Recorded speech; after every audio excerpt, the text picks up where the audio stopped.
BJP MP Raghunandan Rao మీడియాతో మాట్లాడుతున్నారు, అలా చూద్దాం. వాళ్ళందరి అనుమతులకి గవర్నర్లు అనుమతులు ఇచ్చిర్రా అన్న వాళ్ళందరి అరెస్ట్లకి?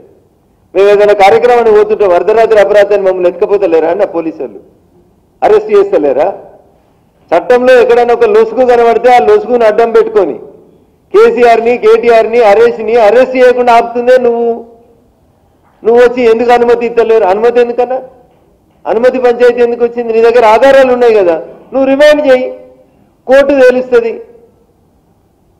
ఈ దేశంలో ఎవ్వరు ఎమ్మెల్యే అరెస్ట్ కాలేదా? మీకు తెలిసి మీడియా మిత్రులే కదా మీరంతా. ఈ దేశంలో ఏ ఎమ్మెల్యే అరెస్ట్ కాలేదా? ఏ ఎంపీ అరెస్ట్ కాలేదా? రేవంత్ రెడ్డి గారిని అరెస్ట్ చేసిన రోజు పోనీ గవర్నర్ అనుమతి తీసుకుంటే ఆ రోజు కేసీఆర్. ఇలా కేటీఆర్ని అరెస్ట్ చేయమంటే గవర్నర్ అనుమతి ఇస్తలేడు, బీజేపీ వాళ్ళు అంతా పడుతున్నారు. మధ్యలో మాకేం పంచాయతీ అన్నా?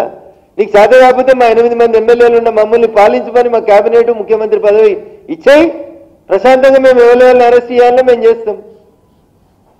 ప్రజలు నీకు మ్యాండేట్ ఇచ్చారు, నేను అరెస్ట్ చేసిన నేను అడుగుతున్న వేరే పంచాయతీ మర్చిపో.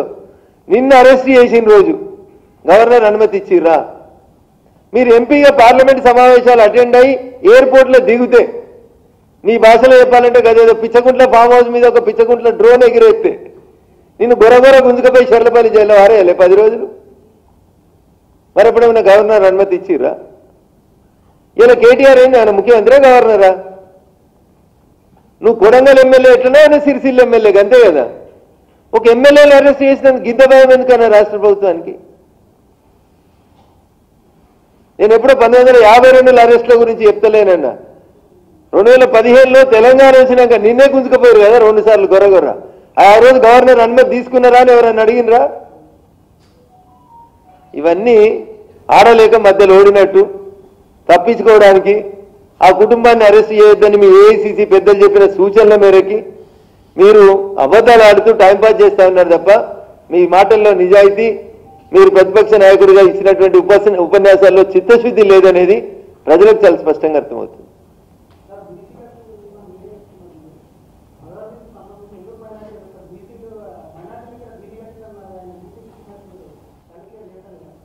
భారత రాజ్యాంగం డాక్టర్ బిఆర్ అంబేద్కర్ గారు రాసినటువంటి రాజ్యాంగం ఈ దేశం లోపల మతపరమైనటువంటి రిజర్వేషన్లకి అవకాశం లేదని చాలా స్పష్టంగా కాన్స్టిట్యూయెంట్ లెజిస్లేటివ్